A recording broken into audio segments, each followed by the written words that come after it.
Oh baby, it's back.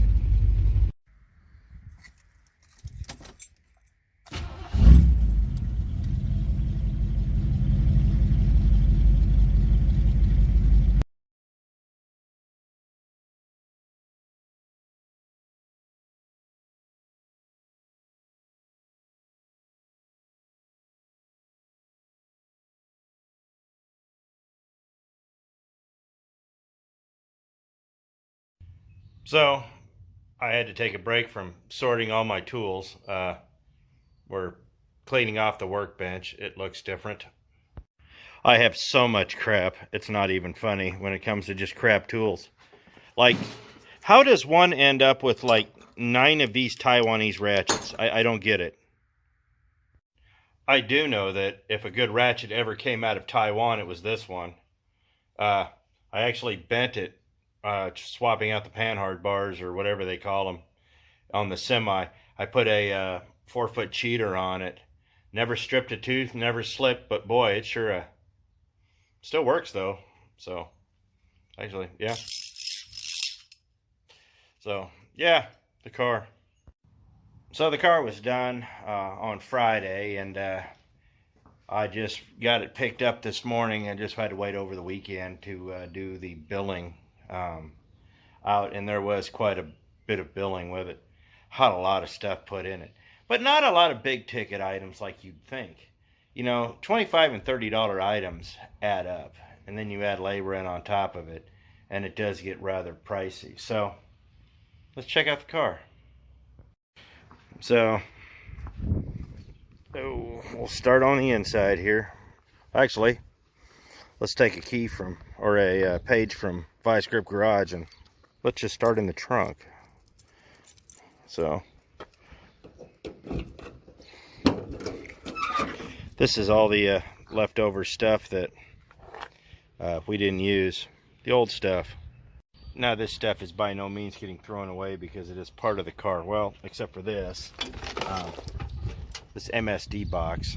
It still works, at least it did, but the rest of it I'm not too entirely sure. I'm just gonna need to clean all of this out here in a bit and find a place for it. Yeah, I'll find a place for it here somewhere. Now the interior in here is almost 100% stock, other than the fact that previous owner's kid put a JVC system in here with what appears to be infinity speakers that are blown, and I have Rockford Fosgate speakers in the back which are not. Had a box and an amp in it one time. The kid put a legit stereo in it, but I don't like the way they did it. They cut the dash up, and I am not a big fan of that. No, and the tack still doesn't work. I'll have to hook that up. They're really easy to hook up. But they did put an oil gauge in, for some reason, in the most inconvenient spot they could find. I don't know if I'll move that or not, because I'm not really sure where I would move it to, which may be why it's there. So, like I said, the back is 100% original, and everything in here is completely stock except for the seats. This car originally came with a bench seat, and when I bought it, it had Firebird seats in it, which I sold to put a bench seat in. The bench seat was really bad, so I found a pair of Camaro seats that were the same color as the interior. Still not a fan, but bench seat will come soon enough. But it does have working air conditioning, so we got that working. And yeah, it's a pretty nice car. So, hood. And here we go. A 351 Cleveland. I had these Holley valve covers. I had them redone. New MSD ignition. A brand new air conditioning compressor. Edelbrock carburetor. I don't know about that yet.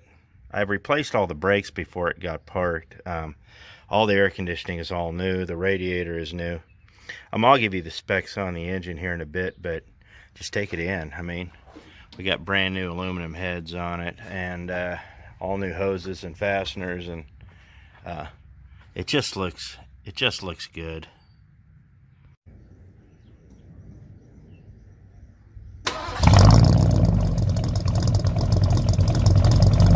So we have an appointment tomorrow to put tires on the car, so I guess I'm going to button it up for tonight because it's getting pretty late and Red's getting off work. And I'm going to have to catch y'all tomorrow in the morning. So it's the next morning, getting ready to go. I gotta find my coffee cup here. We're gonna go down to the Casey's and get that filled up. Don't feel like making a whole pot just for this. And we have an appointment at the tire store, so let's get down there. I didn't get it on camera, but on my way home yesterday, I rolled into town and immediately got pulled over. Luckily, they just were checking the license plate because the cop hadn't seen this car. He knew me and hadn't seen the car, and he thought maybe I was pulling a fast one. Not this time, but they always just check the wrong thing.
So we got tires, and it's been a pretty active morning. I got Red, she's hiding out of the way, as you see right there. We got good tires. It's been pretty active. Had to get a cat out of a tree. Don't recommend it. It's a 0 out of 5 stars. That was one angry animal. Couldn't get down, but wouldn't let me help it. I'm glad I had a coat on because kitty claws are sharp. Oh, still got me, but hey. So let's look at the tires. So truthfully, I just spent the money and I got some 235 60/15 BF Goodrich radial TAs all the way around. Now these are fairly expensive tires, and I'll never own another set of Coopers again. I've never had luck with them. I don't like them. I have them on that car and they've proven to be a disappointment. But these run me 235 a piece. 235. I'd have to look.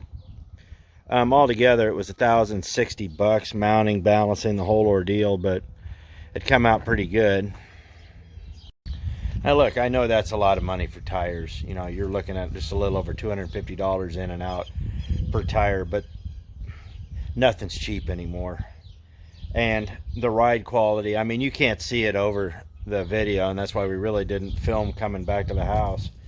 But car's smooth. It goes down the road great. Handles great. The steering is better. I mean, it's not rock hard like it was. And good tires are worth the money. And I plan on keeping this for a long time because I have way too much money into it now. But I didn't do it to sell. I did it for me. So let's go over that, and then with the paperwork. Okay, so we're going to start with the work that's already been done to the car. I've had the car for 7, 8 years now. No, probably 13. That long? Yeah. I guess it's been in the garage 5 of them. So yeah.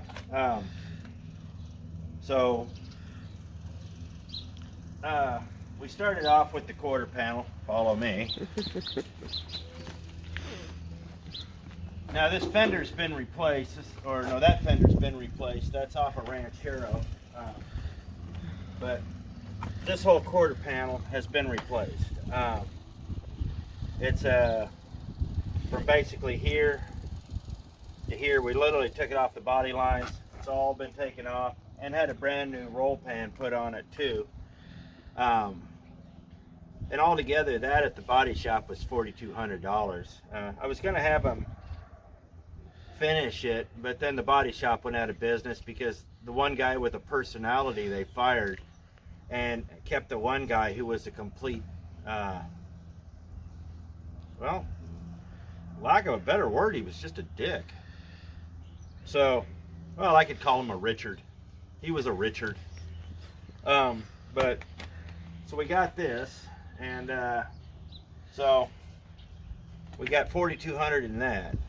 Not bad for a car that's worth $4,000. All right. Now on the interior, I traded for these seats. No, wait a minute, I bought these seats. I got scammed on the bench. I had a really nice set of Firebird buckets, and the guy swore he had a Torino bench that would match. The buckets disappeared, and the bench showed up, and it was horrible because I'm a nice guy. I do have a new stereo that hasn't been put in yet, and I do have new door speakers, and that'll be another video. But the inside is pretty much as I got the car. The carpet was originally blue, but the guy changed it out to black. But other than the yeah, actually no, I haven't done anything in here. This is just pretty much as I got it. I do have some really good long-range plans, like getting the windows retinted, and like I said, putting a whole new stereo. And actually I have a stereo in the back and speakers for it, but there's no point in putting it in if the car wasn't running. I mean, yeah, the car sounds good in the garage hooked up to the battery charger. It's kind of pointless. I'm not 14 anymore. I don't need to do those things and dream about when, well, you know, we were 14 once. Everybody was, except that 13-year-old watching. You'll get there. So I also have the specs to the camshaft here. So the duration is 0.050, 218 on the intake, 224 on the exhaust. Lobe lift is 0.2980, and the exhaust is 0.3010. And yeah, we put all sorts, we put everything new in there. The whole upper end is new. Heads, cams, lifters, put a comp cam in it. So I really haven't even gone through that, but it's so yeah. So let's go over the bill, and I'll show you, I'll tell you what we did, and then we'll talk numbers. And it's going to seem really expensive, and it was, but there was a reason it was really expensive, and it's not exactly what you think. You know, there was a lot of little incidentals here. We always think that what makes rebuild cost a lot is the big ticket items. What really made this rebuild cost a lot, there's $30 items and $40 items and $20 items and just things of that nature. And those were the ones that added up. Now, don't get me wrong, there's 4 pages of crap here.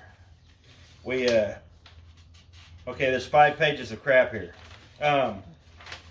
We had to replace a lot of stuff. I mean, there's really nothing underneath that engine bay that hasn't been gone through.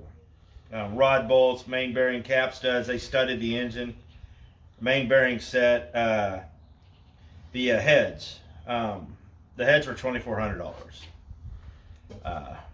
We priced them out to have the Cleveland heads rebuilt, and you know, it would have been $2,000.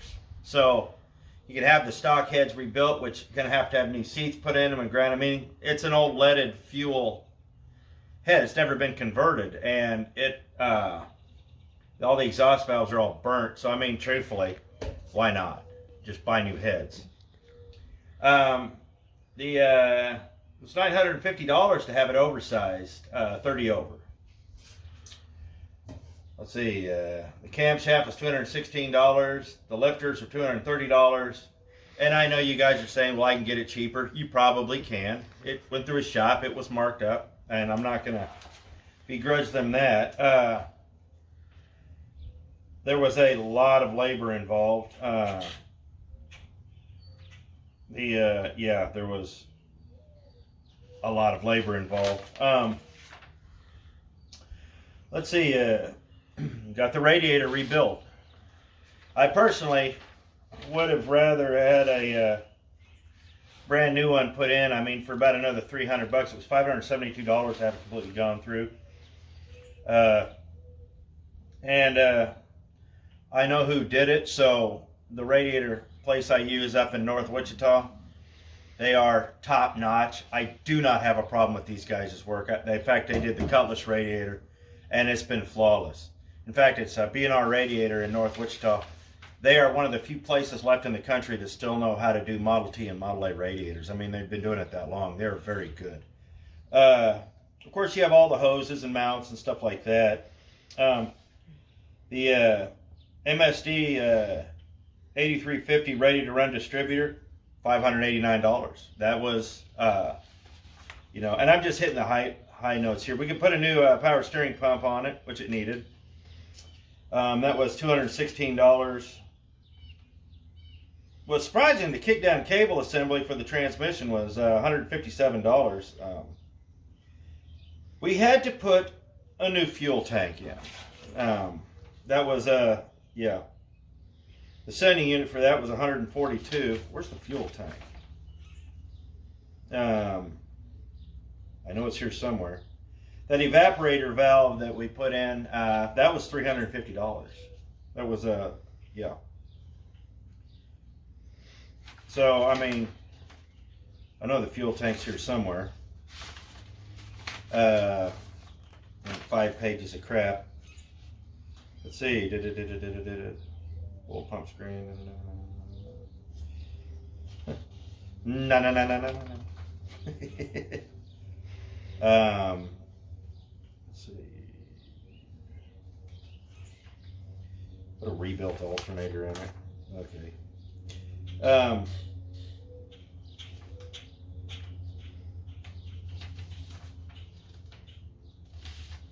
Can't find the bill for the fuel tank.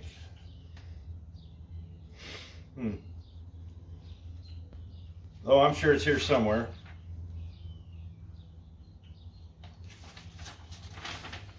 It's 6 pages of crap.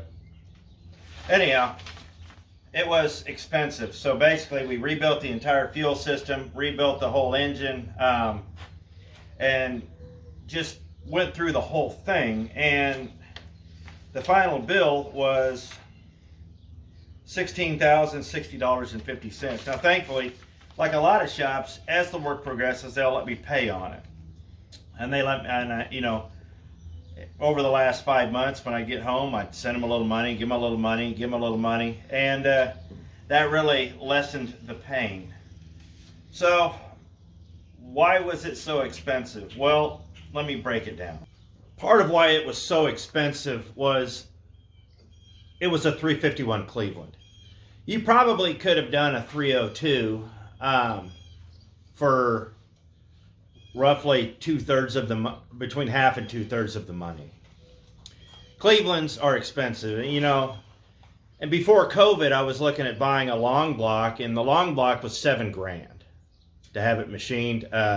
You know, get an ATK rebuild. $7 grand for a long block. And then you have everything else that goes with it. And so, truthfully, even without the fuel tank and all that, had I done this, got a rebuilt engine or had mine remanufactured and all that, it would have run me $10,000 to $12,000 when all was said and done anyways. Clevelands are very expensive engines. The days of going down to the junkyard just buying yourself a cheap $200 engine or a cheap $200 Cleveland, those are long gone. It's just in a post-COVID world, and I hate to call it that, but it's just the reality of what we're dealing with. Part of why I've hung on to these cars is because, you know, 20 years ago, I could buy a Cutlass any day of the week. You could still find the Torinos real easy. And I could pick one up for $1,500, $2 grand, you know, easy. All day, every day. Not so much anymore. That Torino, I don't even know where I could probably find one, but you're going to pay for it. The Cutlass, forget about it. When people are selling them right now, they're wanting real money. And the same thing is with engines. Like I said, just for an ATK long block, they wanted a 7,000 plus it was like a $1,500 core. I mean, it was ridiculous. So I have to have like $8,500 just to get the engine, and then send my engine back and for the core. Now that was kind of when I sold the spare engine I had, and I actually made money on it. But that was why I sold it, and I advertised it that way. Basically, it's a core. So if you want to keep your original engine, just buy this and at least get part of your money back, and you can keep your original engine. I mean, there is a cost of ownership here. But that's just kind of where we're at. Yes, this car was prohibitively expensive. And if you're going to be rebuilding Cleveland's, it's not for the faint of heart. You have to spend the money. There's just no way around it. The crankshaft was bad because of all the metal in the old engine. The crankshaft was bad, and it played hell finding one. I mean, they just don't make them anymore. They're just, you have to find one used. Well, they actually located one in an engine shop that somebody had ordered 3 years ago and never picked up. It was just laying there. So thankfully that was there, but trust me, I paid for it. I paid a lot for it. But it's a Cleveland. What else can you do? You either pay the money or you don't get your car done. And truthfully, part of why the car also cost so much was because I took a different approach to this. I wasn't going to nickel and dime them. I wasn't going to fight them over all these parts. I wasn't going to. I said, make it work. Do whatever you want. Be creative. You're the artist. Build me an engine. And I found that that's the most practical way to approach a lot of these things. I mean, I understand that we all have to save money, and we want to get our best deal for that we can. But when you're dealing with a toy or something that you're spending this much money on, it does not pay in the long run to be cheap. The only thing that I did, like I said, the only thing that I did stop them from doing was putting headers on it. I said, absolutely not. They're like, why? And I said, because there's just, and it wasn't because I didn't want headers, there's no room. Cleveland headers are really finicky. They're hard to get. They're about $1,000 a set for a good set of long tubes if you really want to spend the money. And then on top of that, okay, I know you guys are going to be like, well, I can find a set for it. Look, yeah, if you're going to spend this kind of money, you might as well buy the good stuff. But once you get the headers in, there's no room. I mean, it takes up all of it. And if you have a bad starter or something like that, you have to drop the exhaust and you got to lift the engine and all. I'm not wanting to deal with that. For what the horsepower this car puts out, stock heads are perfect. You're not gaining anything with headers. So that's why I went with that. But aside from that, I mean, we do have a little rattle. The exhaust is bumping the rear shock mount. I've got to pull that out a little bit. But aside from that, with the new tires and all that, flawless. Runs great. So that's the car. So at the end of the day, I got a cool car. It's fun. It's finally out of the garage and it's running. There's a lot more to do on it, but we're just at the point now to where now we're back to where it was when I bought it. With a little bit, it's a little better than when I bought it. But now we can really start doing a lot of the fun stuff on it. And I'm going to do that this summer. So I'm glad it's back, and we're going to make some more videos with it. But I hope you like this, and it's a fun car. So I appreciate it. Thanks for watching. See you next video.